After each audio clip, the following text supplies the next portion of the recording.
Assalamualaikum warahmatullahi wabarakatuh. Halo semua, selamat malam.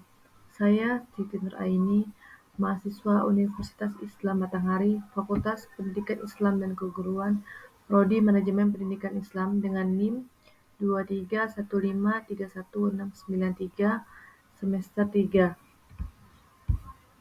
Baiklah, di sini saya akan membahas sedikit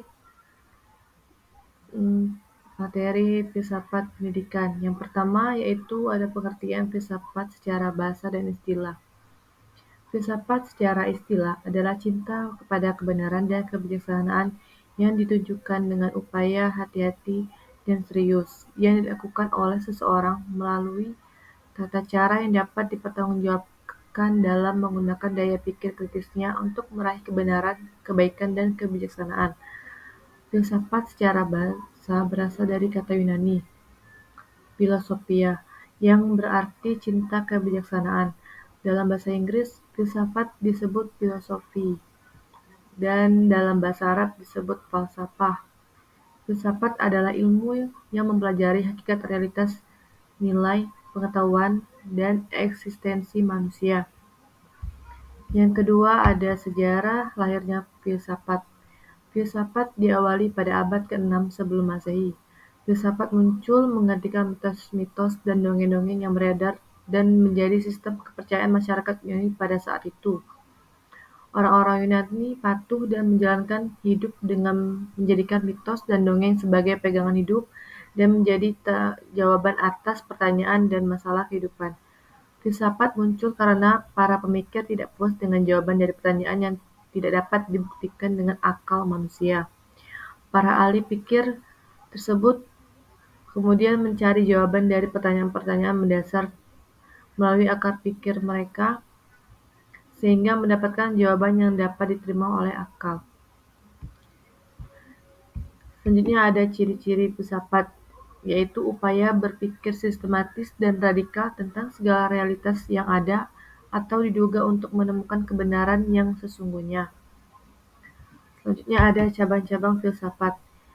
Yang pertama yaitu ada epistemologi, yaitu cabang yang mempelajari pengetahuan, asal mula, metode, susunan, dan keabsahannya. Yang kedua metafisika, yaitu cabang yang mempelajari realitas dan keberadaan. Selanjutnya ada logika, yaitu cabang yang mempelajari argumentasi, alasan, dan prosedur penalaran. Selanjutnya ada aksiologi, yaitu cabang yang mempelajari nilai dan kegunaan, termasuk nilai moral dan estetika. Dan yang terakhir itu estetika, yaitu cabang yang membahas seni dan keindahan. Selanjutnya ada pengertian filsafat pendidikan menurut para ahli. Yang pertama, menurut Al-Syaibani, yaitu aktivitas pikiran yang teratur yang menjadikan filsafat tersebut sebagai cara untuk mengatur dan meneruskan proses pendidikan. Yang kedua, filsafat menurut Muhammad Arifin, yaitu upaya memikirkan permasalahan pendidikan. Dan yang terakhir, filsafat menurut Ali Khalil Abu Al-Ainan, yaitu upaya berpikir filosofis tentang realitas kependidikan dalam segala lini, sehingga melahirkan teori-teori pendidikan yang berguna bagi kemajuan aktivitas pendidikan itu. Selanjutnya ada objek kajian dan ruang lingkup filsafat pendidikan. Yang pertama ada objek. Hakikat manusia sebagai acuan pokok bagi pengembangan dan penyempurnaan. Yang kedua, pendidikan dan nilai-nilai yang dianut sebagai suatu landasan berpikir dan berbuat dalam tatanan hidup suatu masyarakat. Yang ketiga, hakikat pendidikan dan peserta didik sebagai subjek-subjek yang terlihat langsung dalam pelaksanaan proses edukasi. Hakikat kurikulum sebagai tahapan-tahapan yang akan dilalui. Hakikat pengetahuan dan nilai sebagai aspek penting yang dikembangkan dalam aktivitas pendidikan. Dan yang terakhir adalah hubungan pendidikan dengan lembaga lain. Selanjutnya yaitu ruang lingkup filsafat pendidikan. Ruang lingkup filsafat pendidikan berkaitan dengan masalah pendidikan seperti tujuan dan cita-cita filsafat pendidikan, interpretasi tentang sifat manusia, nilai pendidikan, teori pengetahuan, dan hubungan pendidikan dan berbagai bidang kehidupan nasional dan berbagai komponen sistem pendidikan. Selanjutnya ada manfaat filsafat pendidikan. Yang pertama, membantu menemukan masalah dan cara mengatasinya, karena cara kerja filsafat sistematis, radikal, universal, spekulatif, dan rasional, sehingga filsafat pendidikan dapat menunjukkan alternatif-alternatif pemecahan masalah pendidikan. Yang kedua, memberikan informasi yang komprehensif, mendalam, dan sistematis tentang hal-hal yang harus dipertimbangkan dalam merumuskan dan mendesain konsep pendidikan. Manfaat yang ketiga yaitu memberikan dorongan untuk dilakukan aktivitas pendidikan yang lebih sistematis, mendalam, dan komprehensif tentang masalah-masalah yang berkaitan dengan pendidikan. Dan manfaat yang terakhir adalah memberikan informasi tentang proses pendidikan. Selanjutnya ada hubungan filsafat dengan pendidikan. Semua aspek yang berhubungan dengan upaya manusia untuk mengerti dan memahami hakikat pendidikan itu sendiri, yang berhubungan dengan bagaimana pelaksanaan pendidikan yang baik dan bagaimana tujuan pendidikan itu dapat dicapai seperti apa yang telah dicita-citakan. Selanjutnya ada hakikat manusia. Hakikat manusia menurut Al-Quran dalam surat Al-An'am ayat 2 sebagai berikut. Bismillahirrahmanirrahim. Huwallazi khalaqakum min tini tsumma qada ajalan wa ajalan musammi indahu tsumma antum ta'tarun. Yang artinya dialah yang menciptakan kamu dari tanah, kemudian dia menentukan batas waktu hidup masing-masing. Waktu yang ditentukan untuk kebangkitan setelah mati ada padanya, kemudian kamu masih meragukannya. Hakikat manusia yang sesungguhnya ada pada aspek ruhania. Jasmania hanyalah sebatas instrumen bagi pengembangan ruhania manusia. Oleh karena itu, eksistensi jasmania tetap diperlukan manusia, sekalipun tidak dapat menunjukkan hakikat manusia itu sendiri. Selanjutnya, pengertian manusia dari berbagai perspektif. Yang pertama, menurut Aristoteles, menyatakan bahwa makhluk organis yang fungsionalisasinya tergantung pada jiwanya.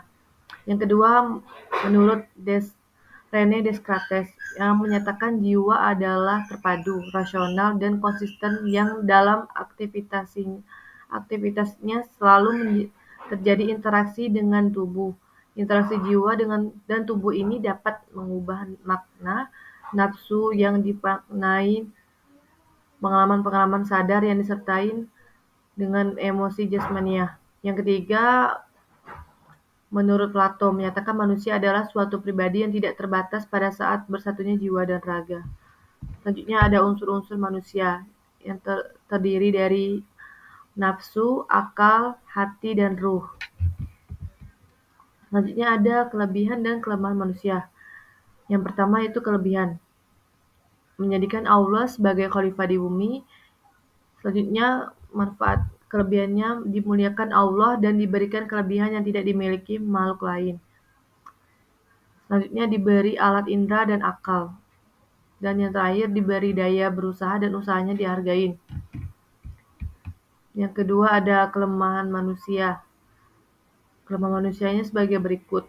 1. Manusia memiliki kecenderungan nakal, yaitu apabila ditimpa bahaya manusia berdoa kepada Allah, tetapi bila ia telah lepas dari bahaya itu, ia kembali ke jalan yang sesat, seolah-olah ia tidak pernah berdoa kepada Allah. Yang kedua, manusia itu senang membantah. Yang ketiga, manusia itu pelit untuk membelanjakan hartanya di jalan Allah. Dan yang terakhir, manusia itu makhluk yang suka mengeluh. Selanjutnya ada hakikat pendidikan. Hakikat pendidikan adalah proses pembelajaran yang bertujuan untuk mengembangkan kreativitas dan aktivitas peserta didik. Pendidikan merupakan bagian integral dari kehidupan manusia dan tidak dapat dipisahkan. Dan yang terakhir adalah titik temu antara manusia dengan pendidikan. Berikut adalah beberapa hal yang berkaitan dengan titik temu antara manusia dan pendidikan. Yang pertama adalah pendidikan merupakan kebutuhan asasi manusia yang mendasar. Yang kedua, pendidikan merupakan proses berlangsung terus-menerus hingga akhir hayat. Yang ketiga, pendidikan yang menghasilkan sumber daya tenaga yang menunjang pembangunan. Pendidikan dapat meningkatkan kualitas budaya, sosial, dan ekologis. Pendidikan dapat membantu manusia untuk memahami keragaman dan menemukan nilai-nilai yang menyatukan keragaman. Dan yang terakhir, pendidikan dapat membantu manusia untuk melestarikan keragaman dan dapat membantu manusia untuk melawan segala bentuk yang merongrong kesatuan. Demikian video presentasi dari saya. Lebih dan kurangnya saya mohon maaf. Saya akhiri. Wassalamualaikum warahmatullahi wabarakatuh.